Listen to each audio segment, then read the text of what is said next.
বন্ধুরা ভিউটা দেখতে পাচ্ছ, খুব সুন্দর একটা ভিউ। শঙ্করপুর পাশেই রয়েছে এরকম সুন্দর ভিউ। এখানে বিভিন্ন ধরনের পরিযায়ী সব বক পাখি, সন্ধ্যাবেলা হলে এই জায়গাটা খুব সুন্দর লাগে। দেখো পুরো গাছ ভর্তি, পুরো সাদা বক, কালো বক এবং কাকও বসে রয়েছে। পুরো এরিয়াটা দেখতে পাচ্ছ, তোমাদের দেখাই। শঙ্করের পাশেই কিন্তু রয়েছে এই জায়গাটা। তোমরা অনেকে শঙ্করপুর ঘুরতে আসো, কিন্তু শঙ্করপুর পাশেই রয়েছে এই পাখির দেশ, পরিযায়ী পাখির দেশ। তোমাদের একটু দেখাই। আকাশে দেখো বিভিন্ন ধরনের পাখি সব উঠছে, এই দেখো। তো প্রচুর পাখি কিন্তু এখানে বসে রয়েছে, বক বসে রয়েছে।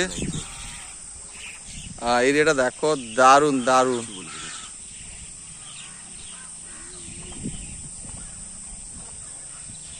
जिस चीज से दर्द मिले क्यों बार बार करता है वही सजना, जिस चीज से दर्द मिले क्यों बार बार करता है वही सजना, थोड़ा तो ख्याल कर सदा दिल लोहदाता नहीं सजना, सदा दिल लोहदाता नहीं सजना।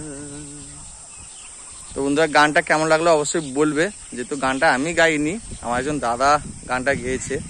তো সবুজের মাঝখান থেকে পুরো সাদা ফুলের মতন লাগছে।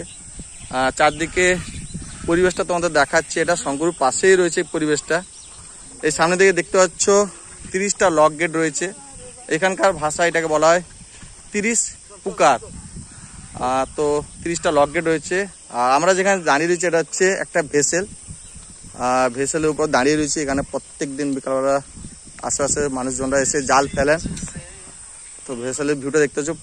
আর এটা হচ্ছে যে চম্পা নদী। চম্পা নদীতে অনেকে জাল ফেলেন। সামনে রয়েছে শঙ্করপুর জেটি। তো এখন পুরো জোয়ার রয়েছে নদীতে। বিকালবেলা কিন্তু এই জায়গাটা খুব সুন্দর লাগে। এই যে পুরো চারদিকে যে সবুজ গাছগুলো দেখতে পাচ্ছ, এখানে কিন্তু প্রচুর পরিযায়ী বক আসে, পাখি আসে বিভিন্ন ধরনের। আর পুরো দেখতে পাচ্ছ জায়গাটা সবুজের মাঝে কিন্তু পুরো সাদা সাদা, একদম পুরো ফুলের মতন লাগছে। কিচিরমিচির আওয়াজ, খুব সুন্দর একদম জায়গাটা। তোমরা যারা দীঘা শঙ্করপুর আসছো, তোমাদের বলবো বন্ধুরা, শঙ্করপুরে এসে এই জায়গাটা একটু ঘুরে যাও। বিকালবেলা একদম মন ভালো যায়। ভেসেলের উপর বসবে আর এখানে পাখিদের যে বা বগেদের ডাক তোমাদের একটু জুম করে দেখাচ্ছি। দেখো পুরো গাছের ভিউটা দেখো, পুরো গাছ সাদা হয়ে গেছে। এখন ডাকগুলো দেখতে পাচ্ছ, খুব সুন্দর ডাক।